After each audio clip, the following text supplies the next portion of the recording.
Okay. All right.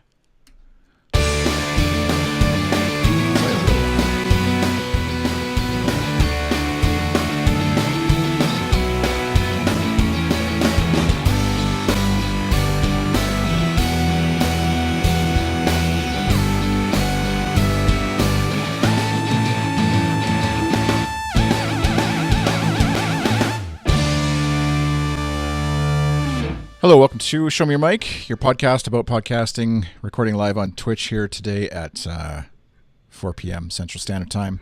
It's currently minus 40 degrees Celsius where I am. Kyle, what's the temperature where you are in the world? Positive 15 Celsius, since I seem to be the only person in these grand old United States who's converted. So, me.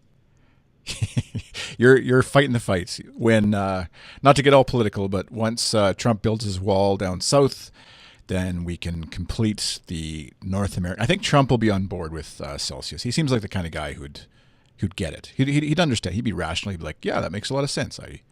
Apparently, the wall's supposed to keep all of the heat in, so that we aren't bleeding all of that cold way down to the tropics. So yeah.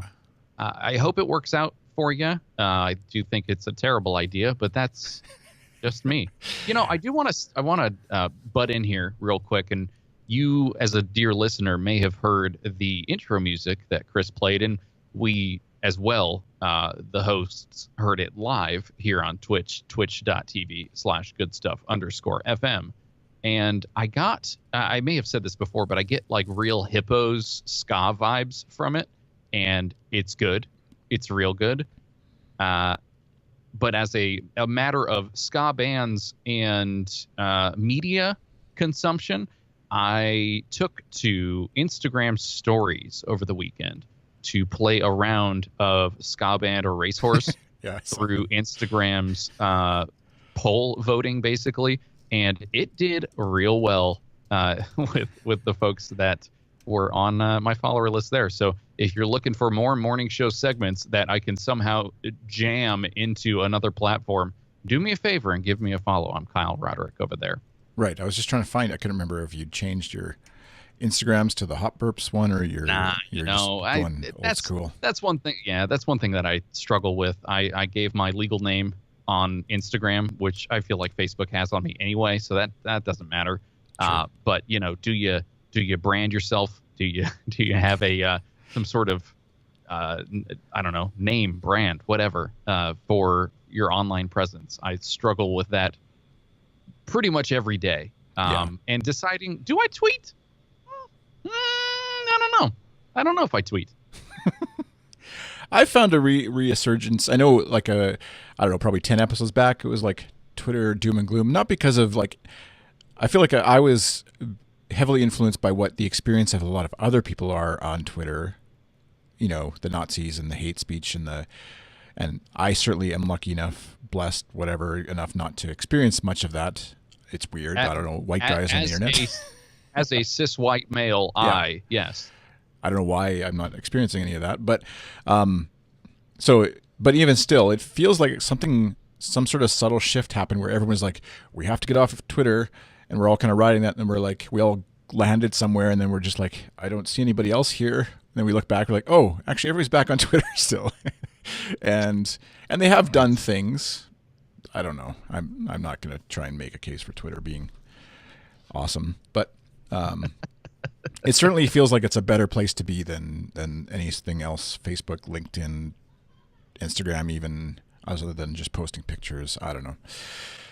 Yeah, I struggle with that marketing side of it too. That's what I know. It's a common thing even in the Castaways Club. Not to hype that right away off the start, but I mean, might as why well. not? Castaways.club. But questions from podcasters and wannabe podcasters too is just I hate talking about myself and promoting myself out there on the internet, and how much should I be doing that, etc. So Andrew in the chat room says, I for one am not back on Twitter. So fair. Good to know. Yep. Andrew, I find it difficult to jump over to Mastodon because the content, I just feel like I do not participate in Twitter. Maybe that's my problem. I lurk and I absorb like a sponge the awfulness. and it is a crutch and a vice, and one that I probably activate far too often in between, bathroom visits mostly, if I'm honest. So that's about it. Very true. Let's can we have a timer? 5-minute timer? Yeah. 5-minute timer. Which I saw Siri didn't work so very slow. well, actually. I was looking at your Twitter, and apparently you set a 5-minute timer and it said 40 minutes. How'd that happen? Because it's like, we picked up a Google Home Mini because Costco had them for like half price or whatever, and so having used that, it's like talking to Google Home Mini. I feel like I'm having deja vu here, but like it's like you can actually have a conversation, whereas Siri is like stressful. Like I feel like I have to like rigid back, talk formally to Siri, whereas Google Home Mini, like our 6-year-old can like shout commands to it and it picks it up, no problem, which is also creepy, but like a timer, etc. They can do it. They got that part. Agree. I completely agree, because what I've seen, at least, of Siri on iOS being on the platform for maybe like a month and a half, I just don't. Yeah, and I've got the watch, I got the you got phone, the whole ecosystem. I have the whole shebang, except for the HomePod, which I can't even imagine taking that to the next level and having no screen interaction. Like, I would be so fearful of actually saying words to it. I just don't. It doesn't entice me at all, and that's not the first place I go to. If I do have like super doughy fingers, and I'm in the kitchen and I'm like, sorry, literally doughy, not like not fat doughy. No, I'm not. Yeah. I'm not trying to be finger normative, but I do think that Google Home definitely has the upper hand, and I love it. I got my little Mini here on my desk, and it does really well. Having multiple in the house is also super useful, being able to broadcast. So that's awesome. Try that. Let's see. Because I can lay in bed and be like, broadcast to the kids, hey, do the dishwasher, do your list. Right. Yeah. And still stay in bed.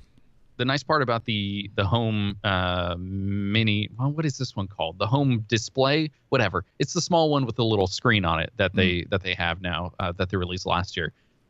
When broadcast happens, it dictates what that person is saying during the broadcast. And so, like, if I'm on a work call and I've muted it, it will say, this is what that person said from the other room, and then I can kind of respond if I want to. Right. It feels years ahead of anything Apple has. I should also say, not even just the assistant part, but like the camera. This is a podcast about podcasting, but the camera on the iPhone, oh my gosh, I will not activate it ever. I used to take 5 to 10 photos a day with my Pixel, and now I just don't. Like, I'll take a screenshot and maybe that's it. So what is it about the iPhone camera maybe it's the convenience of activating it. Like, I have to look at it, then I have to 3D press on the camera, and sometimes it works. Now it worked. Oh, can you swipe left still? You have the 10, right? Yeah, you can swipe left, but how am I going to remember to do that? That's not come on. No way. I hear you. Okay, so we've spent 3 minutes of our 5 minutes on Twitter talking about iPhone and Siri, but isn't the answer to riddle me this or answer this? I guess to me the solution would be like, if you think Twitter is garbage, then you unfollow the garbage things and just follow the interesting things. Isn't it that simple? Yes. So I feel like I've done that. Yes, it is. I feel like I have cleansed myself mostly of all the bad vibes, but that's not. I mean, the thing is, most of Twitter is garbage and noise. It's the problem is when I find that diamond in the rough and I'm like, ooh, look at this nugget. Like, I have some use for this. It's a new pizza place around the corner. It's a funny meme, whatever. I find that, and it instantly activates within me good vibes that, hey, Twitter actually did a thing for me. Maybe I'll check back 80 times a day instead of 90.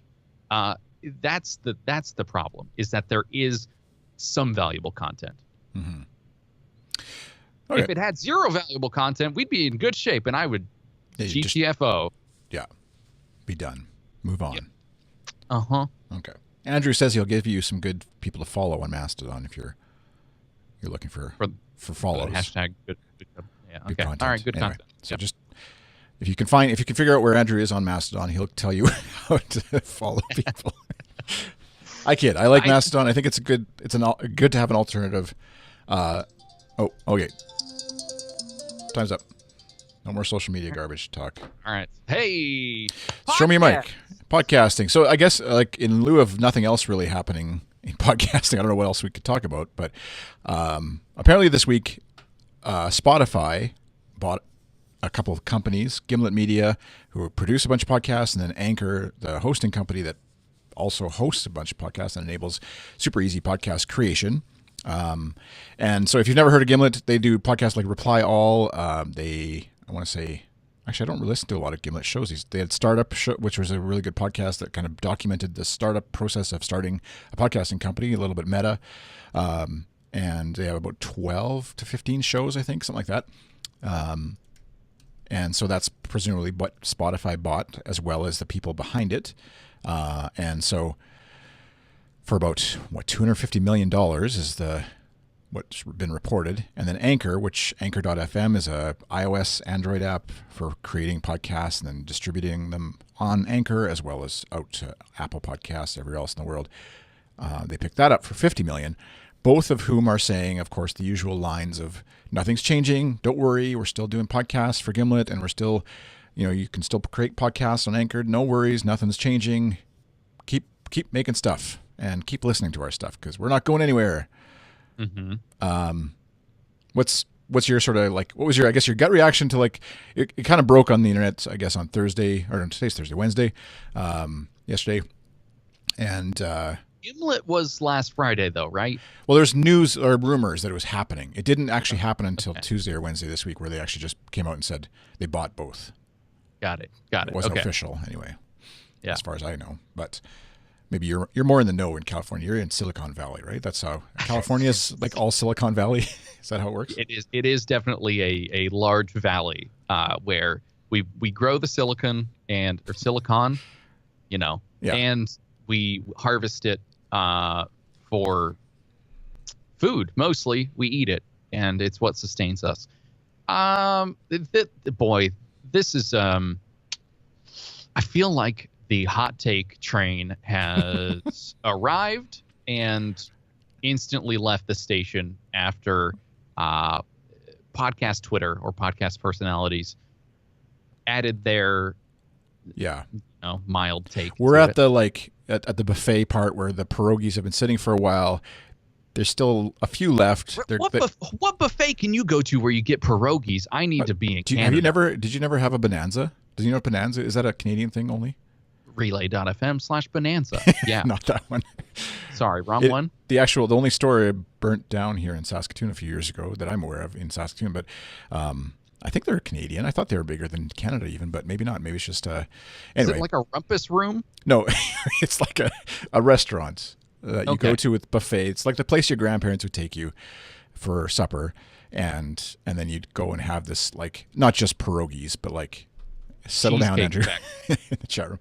Kind of like the equivalent of Cheesecake Factory, but with buffet salad that's been sitting out too long. Probably has salmonella.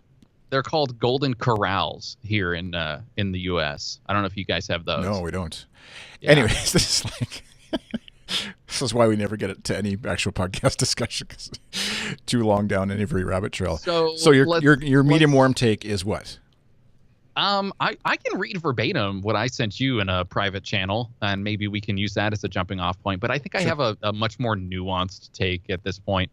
I think I was just kind of bouncing pretty hard off the idea that podcasters always feel attacked when it comes to money being involved, except for the times where they'll go out and secure sponsors who are spending money on literally 25 other podcasts, and they'll feel like, wait, someone else got money? I don't like this.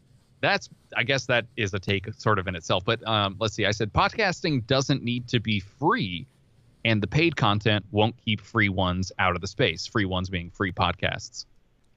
Ham radio operators will always exist while iHeartRadio exists. Trying to, I guess, draw the comparison between your amateurs and your professions. Most folks will listen to the content that's easier to find, and discovery of independent shows will continue to be on the technologically savvy. Same thing goes for the beer industry until you, quote unquote, sell out and get wide distribution. I should probably preface this with I am sort of in the beer industry and will probably not speak to that specifically, because I think that's obviously a more nuanced topic, and there is a lot about sort of like, hey, stuff's going to continue as is in that industry as it is different in the technology industry because scale is different. So let's roll it back maybe to ham operators, because I don't know anything about radio beyond like tune your dial to 98.5 The Bone. And yeah, I was reading, I included an article in here that I don't think this is from the information. This isn't a part of a angel list. So kind of like a startup / funding email newsletter that I'm on. And they've kind of got a take as well on here about this. Sort of giving this whole preface thing of like, for starters, Spotify has long dwarfed Apple Music in numbers of subscribers. And Spotify has been late to the podcasting game, basically saying like iPod coming from podcasts, etc. The user experience was really poor, according to TechCrunch. There was no 15-second skip. In spite of that, we saw a lot of users listening to podcasts on Spotify. It was kind of unexpected, and we didn't really understand why. It turned out that people really wanted to have podcasts in Spotify with their music. If you look at radio, it's not that surprising. So that's where I kind of want to like take my take and take the thing from AngelList and sort of merge them. This isn't going to be radio. This is not going to be Spotify's content piggybacking off of your listening experience of music. I think they are two different modes a user, if we want to say it that way, is in when they're trying to consume content. My music zone is like, I'm doing stuff. I don't want words. Usually it'll be maybe instrumental, or it'll be like pump you up jams. I'm cooking, I'm doing whatever, I'm traveling. Music is a music mood.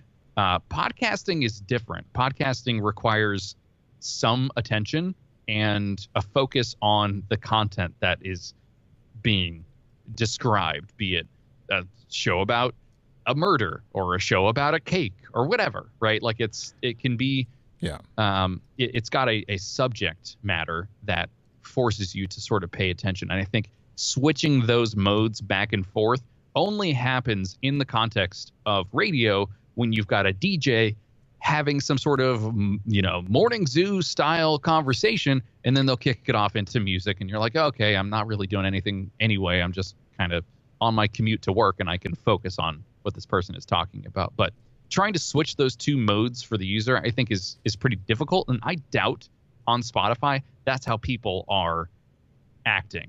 They're likely not listening to My Favorite Murder and then instantly going over and checking out the latest Pharrell track or whatever, right? Like they're bouncing back and forth between podcasts, not podcasts and music and podcasts and music.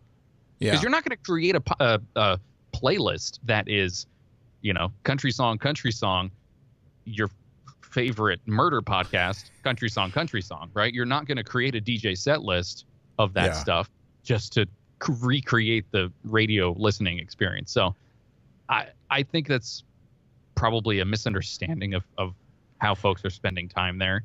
And I was just going to say, in radio, like, not that there isn't any, obviously there's exceptions to every discussion we could have here. Like, you could find examples of, I'm sure, anything, but like on radio.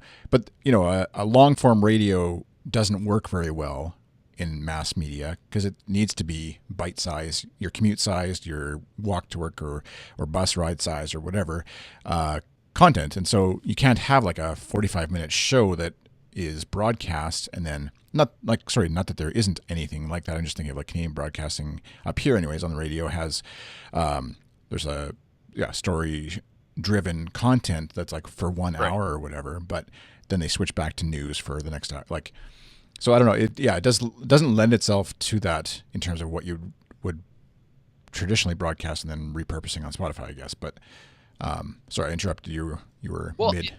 I'm going to just continue here briefly with Spotify CEO Daniel Elk. They say people still spend over 2 hours a day listening to radio, and we want to bring that radio listening to Spotify, where we can deepen engagement and create value in new ways.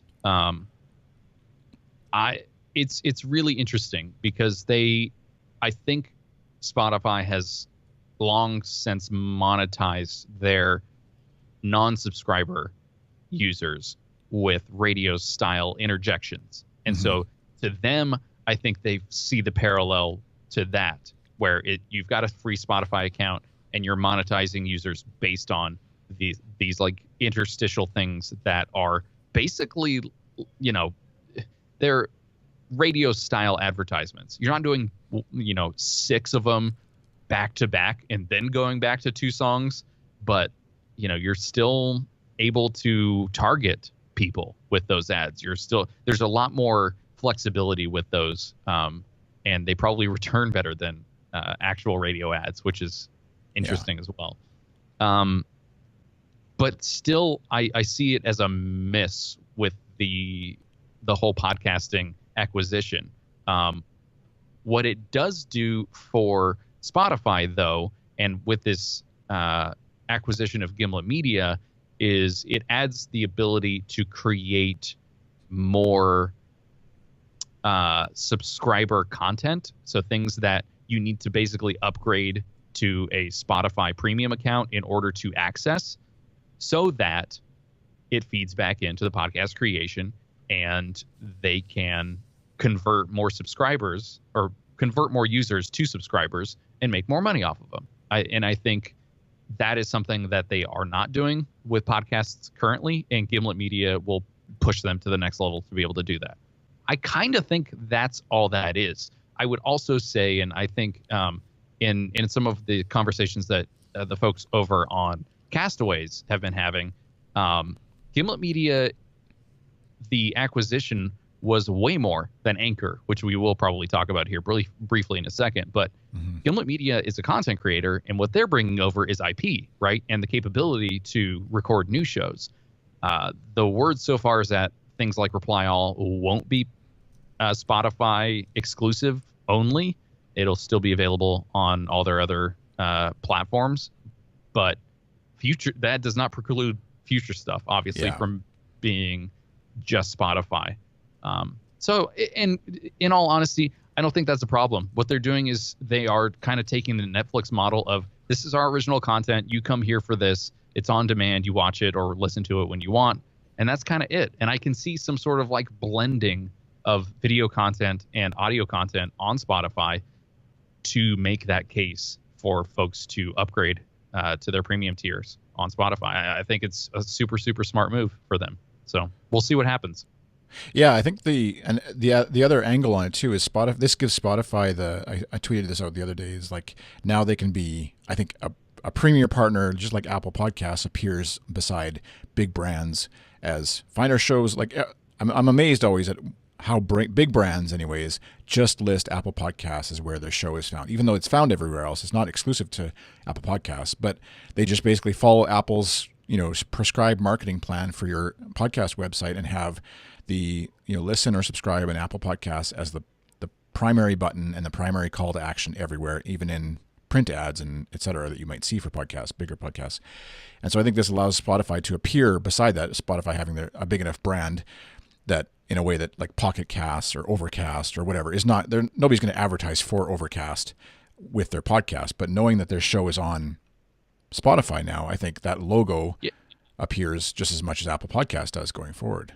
Just to touch on that real quick, I do think there is a way that Overcast is monetizing users who have not upgraded to their premium tiers by showing ads for other podcasts in Overcast. Is that kind of what you meant, or is there no just the advertise, like when you talk I'm trying to think of a show, but like Anchor or Armchair Expert, Dax Shepard's show, Like it'll everywhere. It's just like listen to us on Apple Podcasts or wherever you find podcasts or whatever is how Sure. they will pitch it just in advertising the show itself.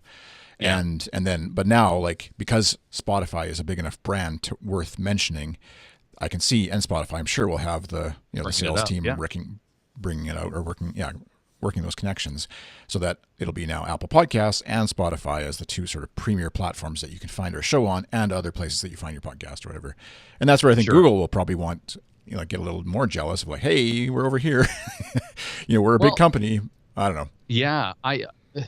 It would be really interesting to see what pivot happens in other podcasting applications, things like iTunes, right? I think other folks have mentioned, Apple has an opportunity here to sort of follow this model a little bit, but they've got the mind share, they've got the actual users, the MAUs to leverage a much bigger change to the whole podcasting industry if they did decide to do that. If Apple all of a sudden said, hey, let's take the App Store approach, let's take 30% and let's give the podcast creators, the ones who own the feed, the 70% chunk, and we'll jump in and just take a little bit off the top, but give as much as we can.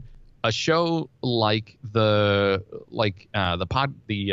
Untapped podcast that I host would benefit from that, from like 80% of our listeners, if not more, right? Where that is the majority of where most of those statistics are coming in. So I think there is still a lot more to happen, not just from Spotify, but I think there's I think I said this a couple of times in our private chats, but like the other shoe dropping, right? Like this is a steady march forward for the whole podcasting industry to challenge general monetization strategy and like trying to basically improve the overall quality of this. And I think Anchor is a part of that as well, but Spotify buying Gimlet Media and making it so that they have more high quality content is just like general quality control for Spotify. They don't really want, the person just starting out podcast to be on their platform, because all that does is make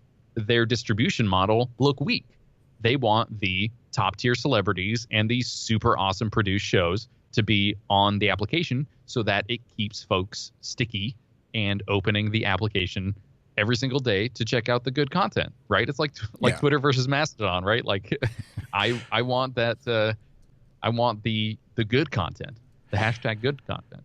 And you have to know that, or I would assume anyways, that like Gimlet is not probably the first company that they went to buy, like the creative company. Like they might have, I don't know the exact structure of how these things work, but like, NPR or whatever in the States, like presumably that's like a bigger producer obviously than Gimlet is, at least in radio and podcasting, and would be more expensive presumably, and maybe isn't even for sale. But like there'd be other companies maybe that they were in brief talks with, hey, would you want to? And the answer is no, or not at the right price or whatever. And so presumably, like they've said, Spotify is going to be going after other companies, creative types, to sort of build up a bit of an arsenal, I guess, of content that way. But also it's a little interesting to think of it like back in the radio days, if going back to that analogy or that comparison, is like if the big station in Los Angeles, whatever that was, like the big rock station, if they bought like whatever the big high quality music studio or a record company, at the time, if they bought that company, it would feel a little weird, right? Like we're going to make Guns N' Roses our exclusive to WKRP or whatever it was in Los Angeles or Cincinnati, exclusive that way, which it kind of feels like, I don't know if that's a great comparison or a worthwhile discussion comparison, but it feels a little bit like that kind of idea is potentially what's going to happen here, where like you're effectively locked into that one radio station for if you want to hear this music. And it's a lot like obviously TV channels of more is maybe the better description or comparison. It's sort of like the Tidal, where they're like, we only put whatever Jay-Z on our music streaming service. You can't get the new album anywhere else, right? Right. Yeah. I don't know. I think this is like the exclusivity wars here with Spotify, Netflix, Amazon Prime, all of these are trying to follow the ABC, CBS major broadcasters model and say, like, this is just our show. And you'll likely see, just based on scale, certain shows bouncing between networks. It's happened before in podcasting, right? And I don't think, I mean, folks probably see that as like, oh, there must be some sort of animosity between the shows moving over to a new network, but like, that's just what happens. And exclusivity is only as exclusive as it is during the time when you see it, right? It'll change eventually. Yeah. Or it'll just live there and then it'll stop. So I don't know. It is weird in the music, though. You were drawing that sort of comparison. It would be a little strange to be like, yeah, no, U2 is only available if you listen to it on the BBC now, I guess. Well, yeah. Okay. Which they tried. Like Spotify actually famously tried to do that, right? With or no, they couldn't have Taylor Swift or I forget what it was. She wouldn't sign over her licensing or for streaming, right? I think that's what it was. Correct. Yeah. To anybody, and then eventually Apple convinced her to do it or whatever, and then Spotify later or whatever. I don't know what the deal was, but the same thing. Beatles too weren't going to be in the iTunes store because of licensing and naming rights and legal issues and all that kind of stuff. But yeah. So it has happened before, and it will happen again. The interesting angle of thinking about it too is, from Apple's perspective, like if that's one of the other big companies in the space, obviously, what do they do? What do they lose if they don't do anything? Like I was just thinking, like, I could very easily see Apple just kind of like, well, like it's a big thing, podcasting, sure, but we're not really interested in doing that. That's taking our eyes too far off our focus or whatever. As disregarding obviously all the rumors and stuff of them actually doing something in this space, especially with video and TV and stuff like that, like sort of a Netflix competitor. I don't know, like if they don't have, if let's say the audience for podcasts goes to Spotify or goes to Google, does Apple really care? Because they're not making money off podcasts right now. They sell more devices in theory, but like, how many people are buying an iPhone because they think that's the only way you can listen to a podcast? I guess back in the day maybe, but not anymore. Like, I don't know.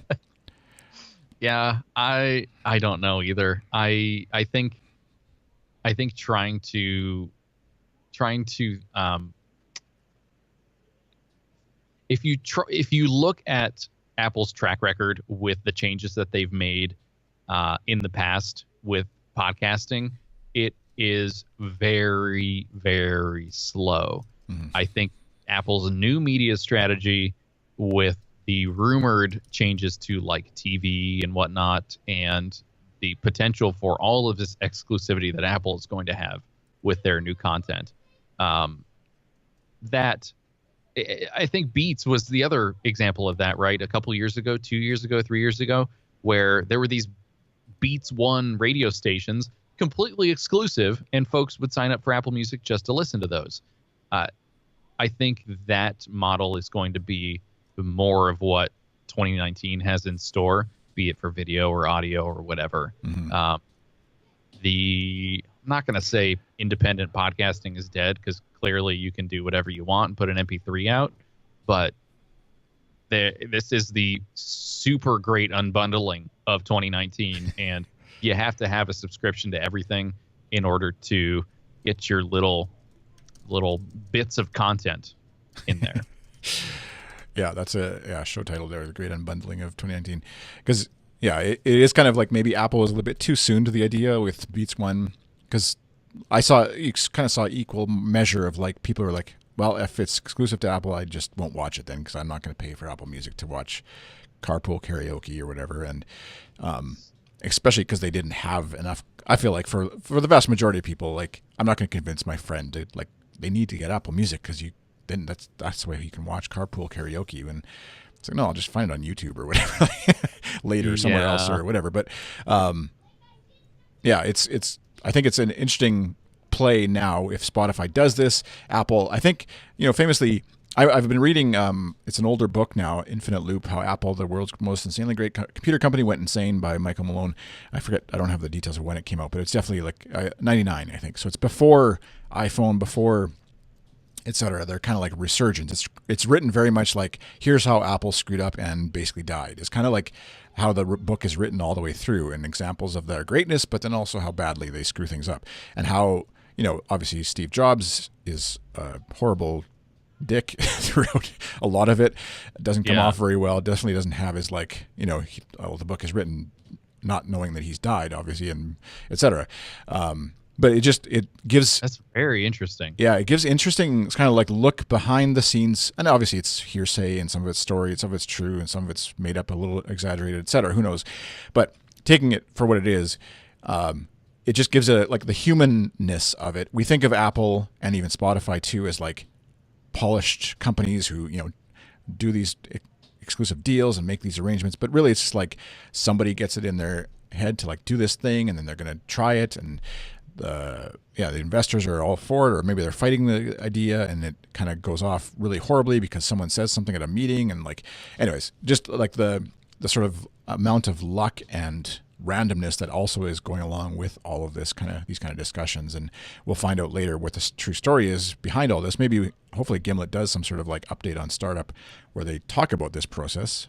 We'll know, I guess, if money changes them that much that they aren't going to talk about it anymore and be that open the way that they were when they started. But to jump back real quick to like all of the independent podcasters having their take on this, likely those folks have moved on from listening to things like Startup or those Gimlet shows anyway. Mm-hmm. So I'm unsure about the relevancy of takes like that on the whole market as a whole. Just thinking about where it's going and what has in store, I think is the two are very different. I mean, it's like a major network show versus your YouTube channel. It's not, they aren't the same, and you can't equate them, even though they're the same medium, be it visual or audio or whatever. Yeah, just like everything else. It doesn't change anything for the average podcaster, I don't think, really, right? Like for you and I, we submitted stuff to Spotify before, hoping that maybe that was going to be a new market, new audience, and now there's probably going to be more people listening on Spotify. I wonder, does Spotify has more access to like it would appear as an option on like CarPlay and stuff like that, probably more easily than.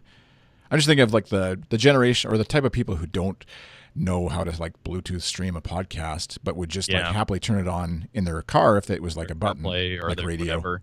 Yeah, I still think the end user experience is probably going to be garbage for a good year or so because Spotify isn't built for podcasts, and I've tried to load up Spotify podcasts before, and it's not great. I think I have submitted our shows just based on like user requests, basically listener requests, like, hey, I use Spotify to listen to your show, or would like to at least. So you submit. It'll get better over time. And hopefully that is because of their acquisition of groups like Anchor, right? Yeah. So Anchor was the $50 million acquisition, which is a small chunk of what was offered for Gimlet. It was a big question mark, I guess, until today, where that number actually came out. Yeah, I've seen it. I just like reported a little bit. I don't know how official that is, or rumored, or whatever. And it seems like I've seen both sides of this in terms of like the podcasters' hot takes, like you were saying earlier on this. Like, well, obviously that's exactly what Anchor was going for. They wanted to be bought. You can't keep giving away storage and hosting and everything that they were giving away for free, and not be going for a buyout with just based on user numbers. Because eventually your S3 bill comes in and somebody has to pay for that. And investors want a return on their money, and et cetera. So, So I think like in terms of just like quick short-term analysis, I guess for any podcaster on Anchor, I don't think there's no panic. Like they're not going anywhere right away. And if anything, you might have improved infrastructure and support in the short term. The worry, I guess, is 6 months to a year when, some forms of the contract deal, are expiring or whatever, where maybe the CEO is supposed to stick at Anchor, is supposed to stick around for a year, and he or she leaves, and then the sort of excitement for the lower level, the rest of us podcasters kind of fades when it's like, it's a lot of work to try and support these folks who aren't really bringing in any money. They just were a user number in Anchor that Spotify bought them based on that. But like you said earlier, they don't really add a lot to Spotify's media catalog saying they have 1,000 podcasts or saying they have 1,500 because 500 of Anchor's shows are bundled in there, or whatever the number is, probably 100 times that. But yeah, I would say the Anchor acquisition is not about content for sure. Like it is just technology.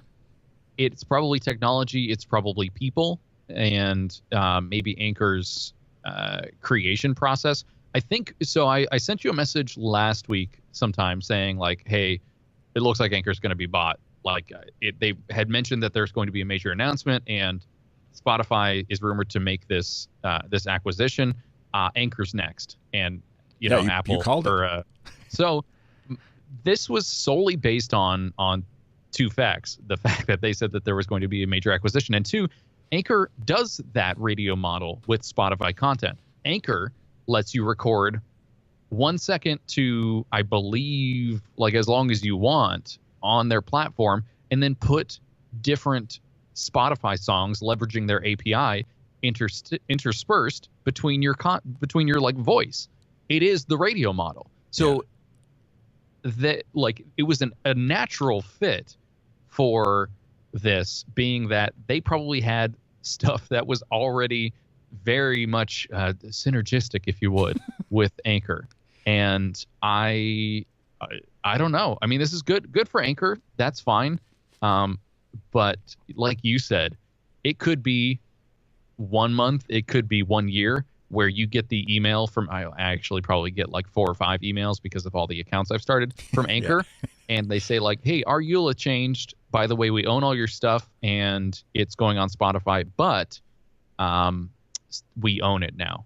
So that's it. Like you can't take this audio anywhere else. And if you do, we will like whatever audio imprint it and make sure that it gets taken down from other parts of the internet. I don't know if that is something that they would do, but you do run that risk by continuing to invest. Even just thinking something as quick as and easy as like what we're using Twitch right now to stream this. And like if you're wanting to be a Twitch partner, you can't stream your content at the same time. Or if you want to be a Twitch affiliate, I forget which one it is. The premier one I think is partner. You can't live stream to Twitch and to YouTube and Facebook or Periscope or whatever you like. You have to, if you want the perks of being a Twitch partner, like bits and it's an exclusivity. Yeah, which I don't think that's anything crazy or unrealistic. Like, and that's where hopefully, as long as they give you tools to like a redirect or whatever on your RSS feed, so you can go host it at transistor.fm or wherever you want to move it to, then I don't care. Like to me, it's use the tool. It's just a tool. Switch to a different tool when the current tool stops working. And as long as they don't own your feed in terms of like keeping it and hanging on to it, and you lose your subscribers and you have to like try and convince everybody to resubscribe.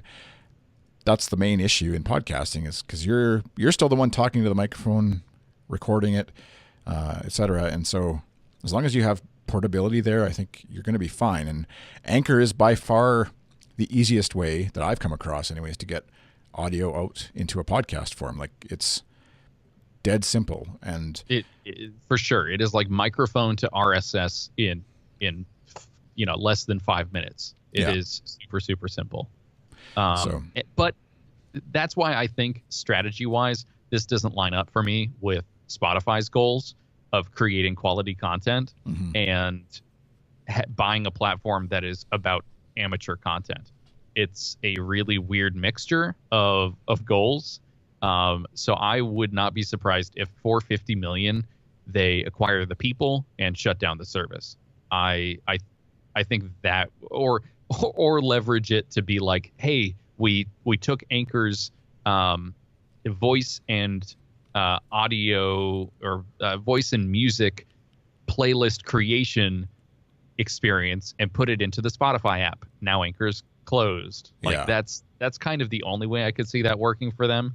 But maybe there are other ways that Well, there is like the YouTube model, right? Like YouTube has tons and tons of junk on it.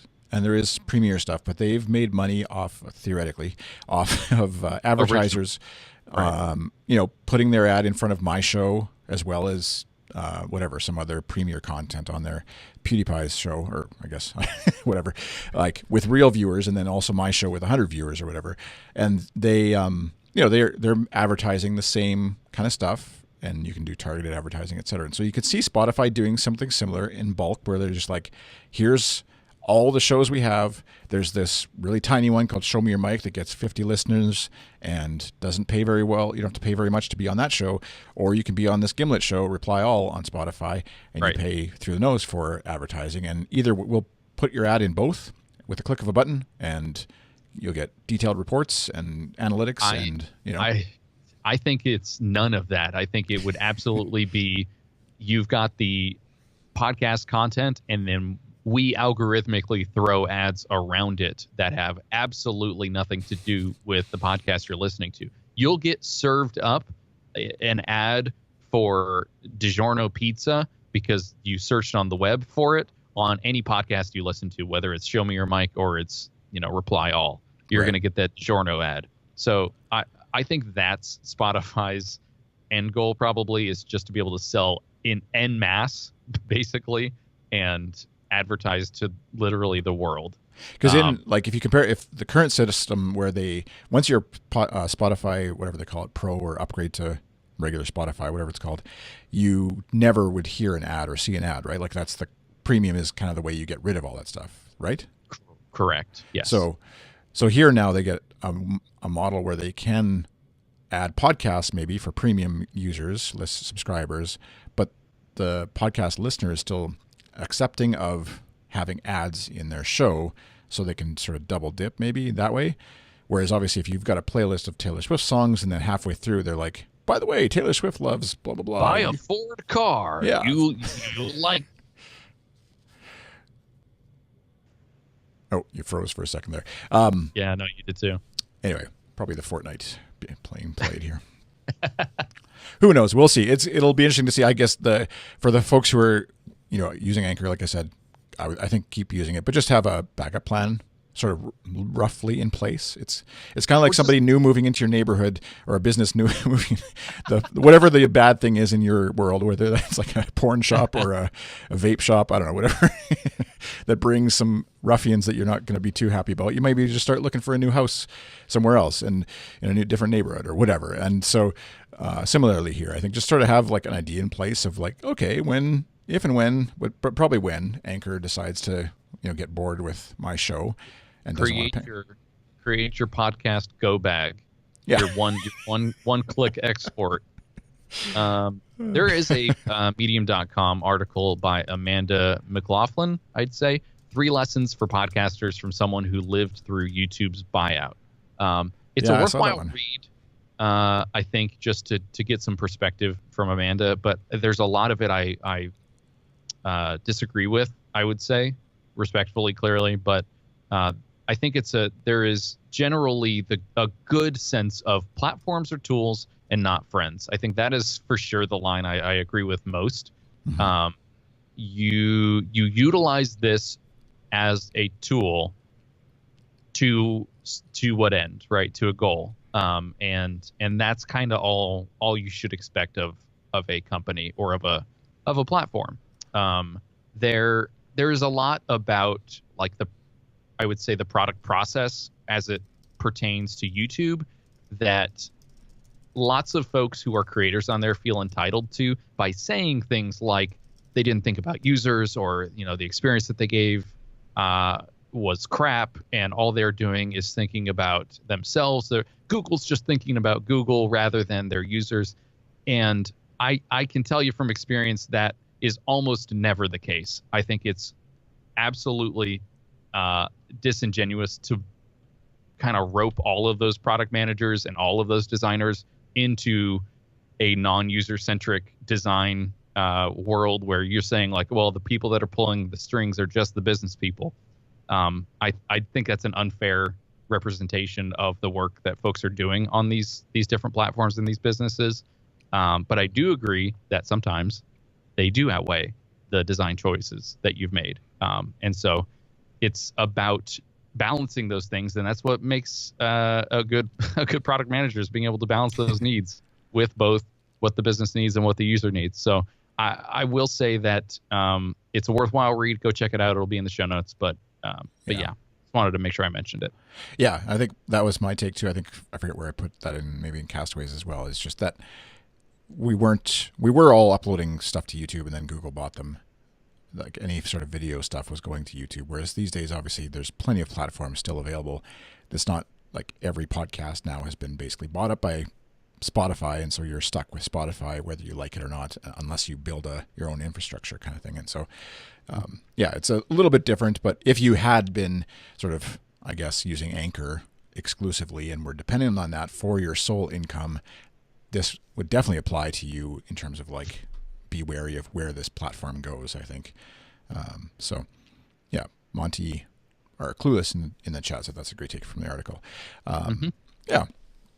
The other little thing that kind of was a blip that I think would have been a bigger deal if nothing had happened with Spotify and Gimlet and Anchor, just because anytime big companies get bought out in a space, everybody kind of like, whoa, freaks out and starts making plans in case they get bought and etc. But Himalaya, which is an app I hadn't been familiar with, there's 1,000,001 like podcast aggregators, and they all kind of look the same because they all basically have all the podcast artwork listed, and it's a way to find podcasts and listen to podcasts and share podcasts and mix podcasts with other podcasts or whatever. But anyways, Himalaya.com is the service, and it's a podcast hosting platform as well as a listing service, and they raised $100 million, much of which actually came from China. I don't know how to say the name.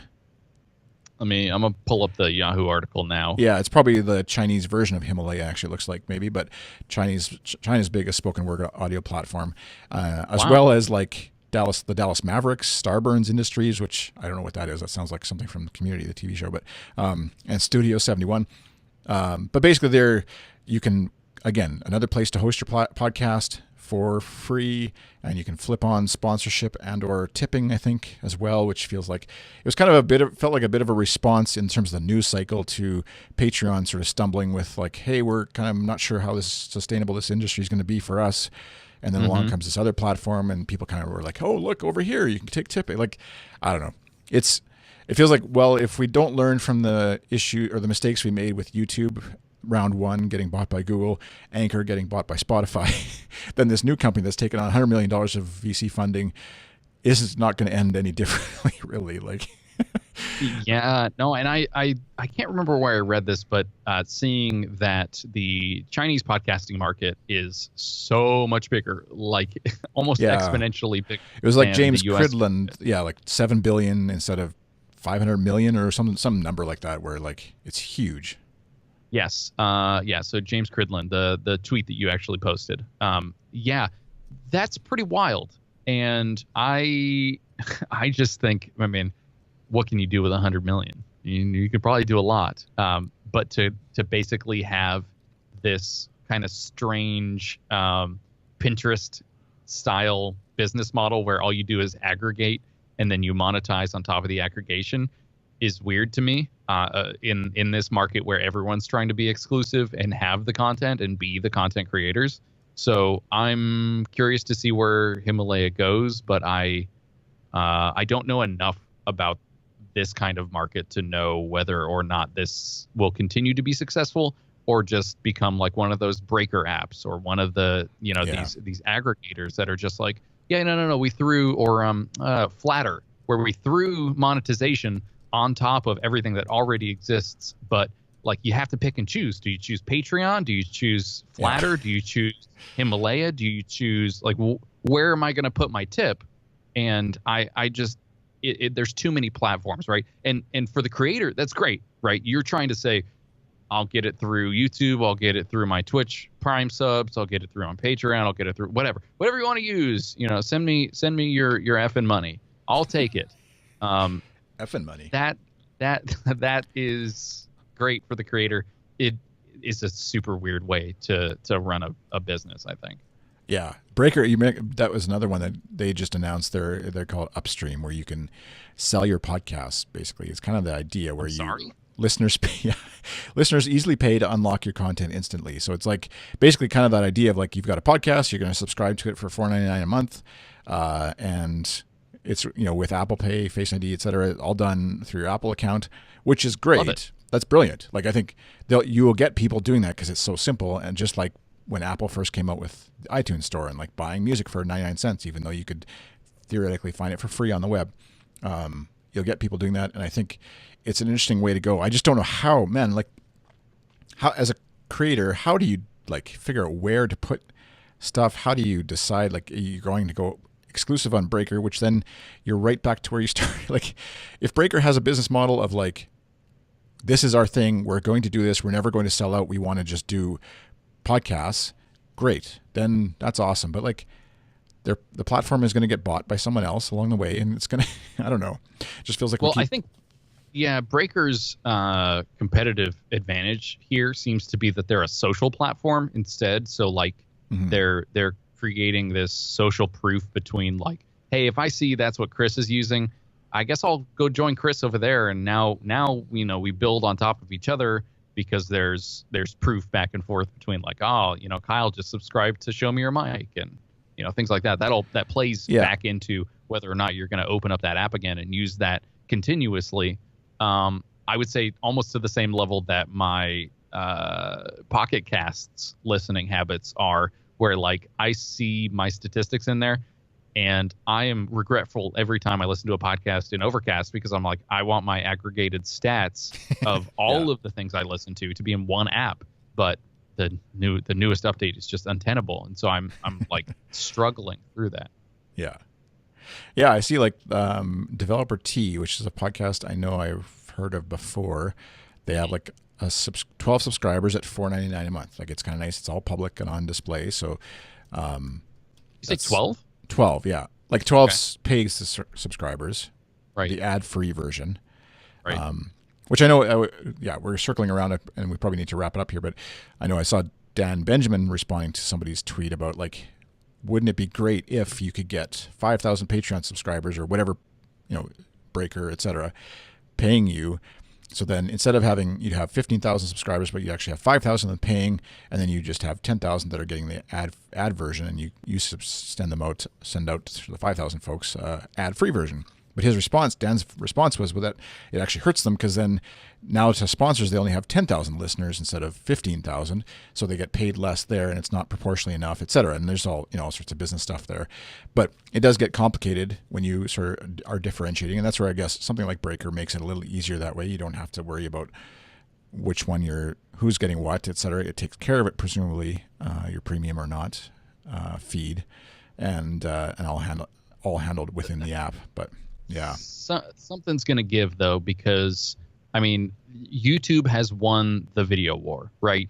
Instagram TV is dead in the water. Yeah. It's an absolute nightmare. Yeah. YouTube continues to win. Vimeo is for artsy-fartsy stuff, pretty much, and talks that I like to watch from 8 years ago. That's about it. Yeah. And so I think that sort of thing, like there is probably going to be this for podcasting where someone wins out and is where most of the stuff ends up, whether that's Spotify or Apple Music or whatever. Spotify is making a go for it, Yeah, just the fartsy stuff. I'll be on that platform. If you're looking for me, I'll just be on the fartsy stuff. Podcast.fart. Yeah. Mm-hmm. All right. Well, thanks, Kyle. And if you've got questions, comments about this, you can, of course, tweet at us. Kyle, you're hop-erps when you decide to look at the garbage fire of Twitter, correct? I am. Yeah. So you might catch Kyle, or you might not. Yeah, Yeah.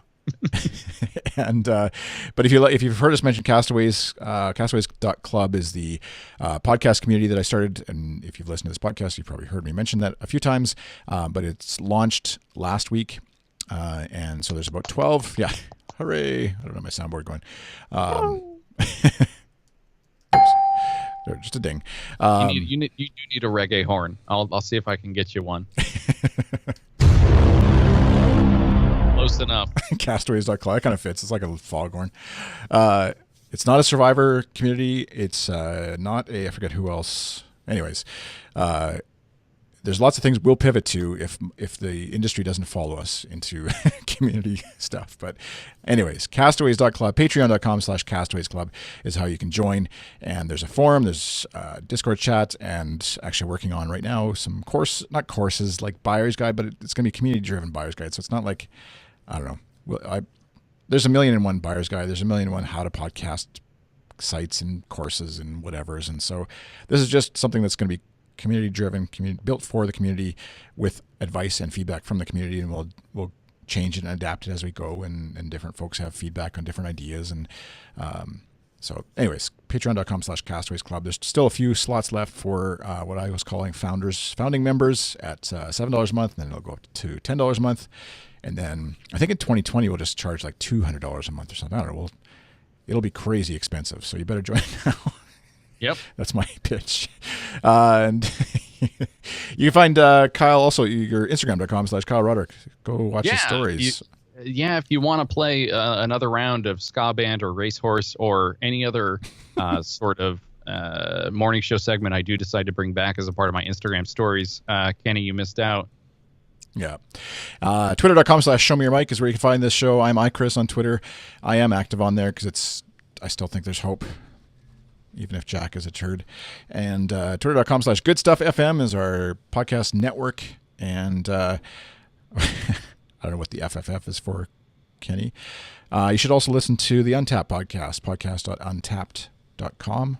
And if you need some podcast help, consulting, lemonproductions.ca/hire is where you can find me. And if you would like some podcast hosting to host your show, we can heartily recommend... Heartily? Did I say that right? Not hardly. We hardly recommend Justin and crew over at transistor.fm. Yeah. Transistor.fm. I actually had a show I'm doing some of the audio work for as well as editing. It's a JavaScript show, and they got feedback saying that it sounded like I was saying JavaScripts, like plural, which is It's not. And why would they, if they're going to pick apart how you say that, why pick apart scripts rather than your Java? I know. That's what I was waiting for. As soon as I recorded, I was like, oh, shoot, I remember Justin Jackson saying, like, whenever as a Canadian goes down into the States and gives a talk. You mean Justin Jackson? Yeah. Java. How do you say it? Java. JavaScript? Like, I listen to JavaScript. Like it's your jaw. Like fancy wine, like you're a vampire, but my jaw was really locking up today. What We Do in the Shadows is a good show you should watch. It's on Netflix right now. Mm-hmm. The leads are weak. Anyways, so I had to re-record it to make sure I said JavaScript with a hard T. Is it like real bad ADR over the whole pod? JavaScript. All right, thanks for listening. Goodstuff.fm/SMYM is where you can find this podcast. And it'll probably be in Spotify because by the time you hear this, we'll have been bought out by Spotify. That's my prediction. Thanks for listening. So. Thanks for watching if you're on Twitch. See you later.